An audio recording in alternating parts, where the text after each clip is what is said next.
What's up, ladies and gentlemen? This is the chick coming at you with my first Path of Exile build guide. Why is this your first one, Chiggy, you might say? Well, I'm like 400 and some hours into the game, and I did not feel comfortable making one of these till just about yesterday when I went, this is a lot of fun, and I think some other people would like it.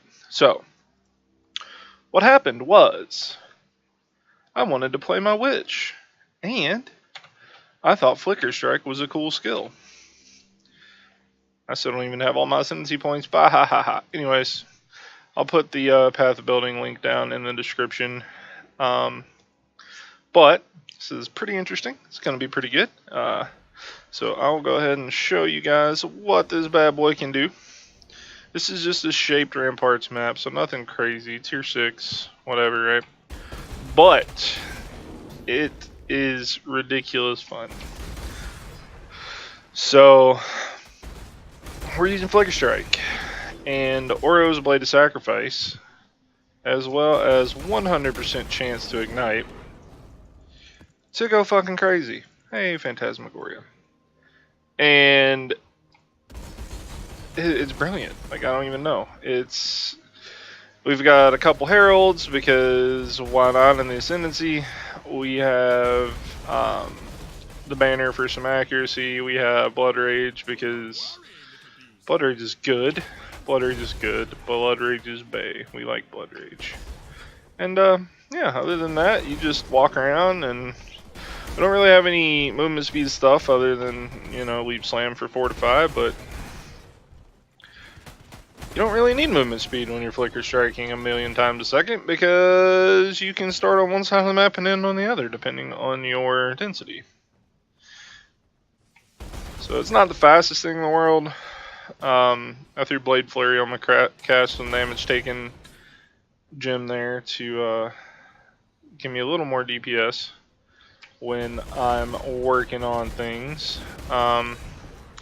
Yeah, that's about the gist of it. You hold down flickerstrike and you melt everything.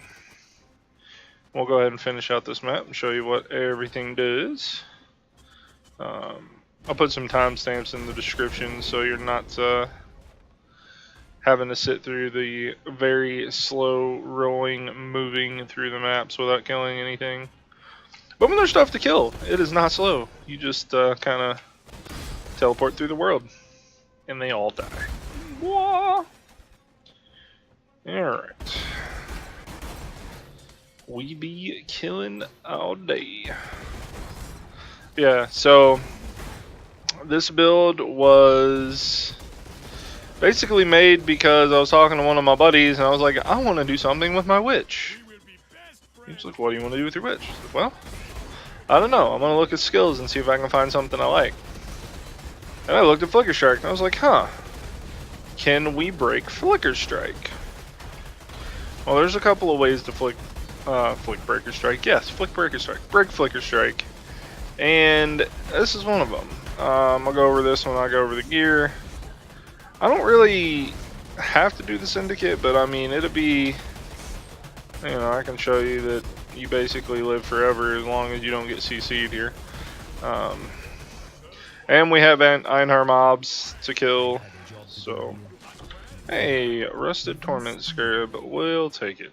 Alright, so as you can see, clearing trash is fast, killing things with a lot of health, not so much, but is a good time. So I'll show you guys the boss real quick.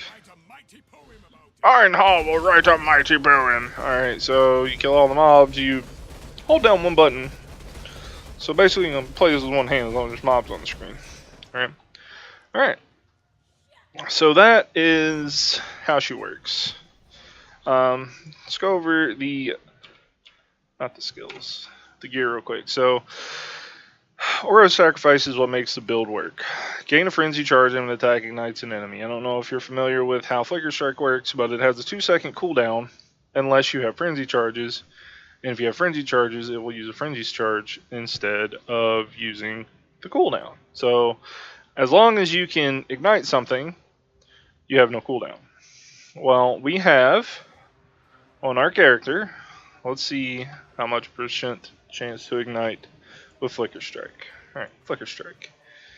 Scrolling down here, do. Not real sure where it is, but hey, we'll find it. Chance to something. Chance to ignite from main hand hits, 111%.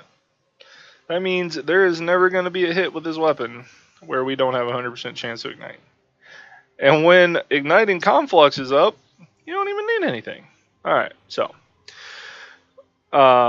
just a general 6 link to get some stats. This helmet is so good. You don't need this helmet. You don't need any of these other than Oros to make the build work. 40% increased flicker strike damage. Okay, all you do is flicker strike. That has to be good, right? Tons of health, some regen, some max life, just all the stuff. That is a great helmet. The biggest thing there is the -9 fire resistance.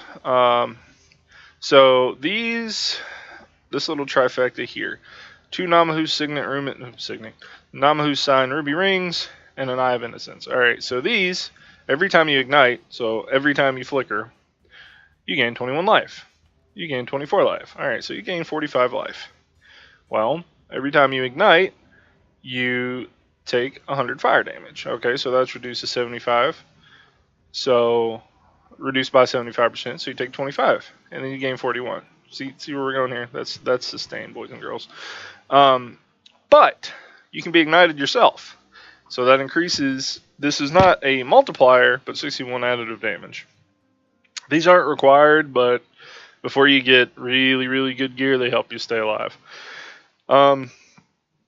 Rare everything else. Just get your resistances up and get an Oros, and you're good to go. You just got to work on getting your ignite chance up. So faster attacks and leap slam with Fortify and my gloves. Pretty much a mainstay. Your defenses are pretty crap in this build. So my cast when damage taken. So since you're always hurting yourself every time you ignite, cast when damage taken can kind of be abused in this build.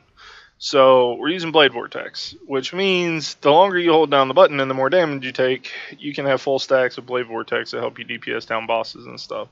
Increased duration and Immortal Call, because that's always good. We're also using the Pantheon that makes it where we recover faster. If you've stopped taking damage over time recently, so Immortal Call plus Blood Rage equals all of the regen, right? Since there's really no real defenses to speak of in this build, we're using a bunch of defensive flask.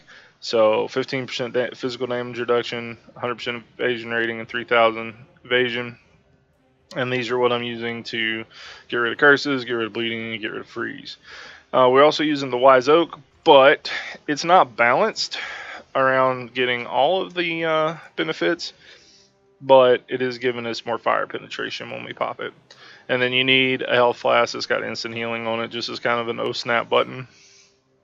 As far as that goes, the gear is super easy. All that's required is the Oros. Everything else can be rares. You just want to cap your resistances and start working on getting your chance to ignite as high as possible. And some of the stuff in the tree can help you out with that. So,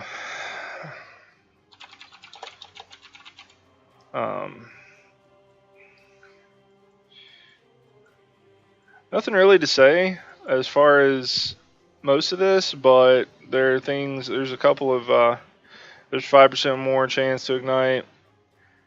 There's 5% more chance to ignite, so there's 10% just from those 2 points. They increase your burning damage. There's various other things on the tree here that help you out. I'm not going to go over all of this.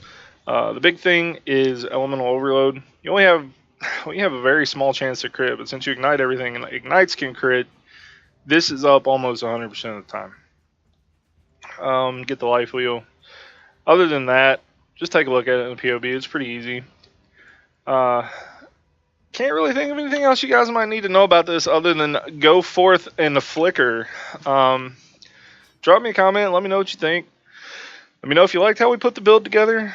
I'll leave my Insta and Twitter and all that stuff down at the bottom. come join us on Patreon if you like. I think we're going to start watching videos and movies on Saturday nights.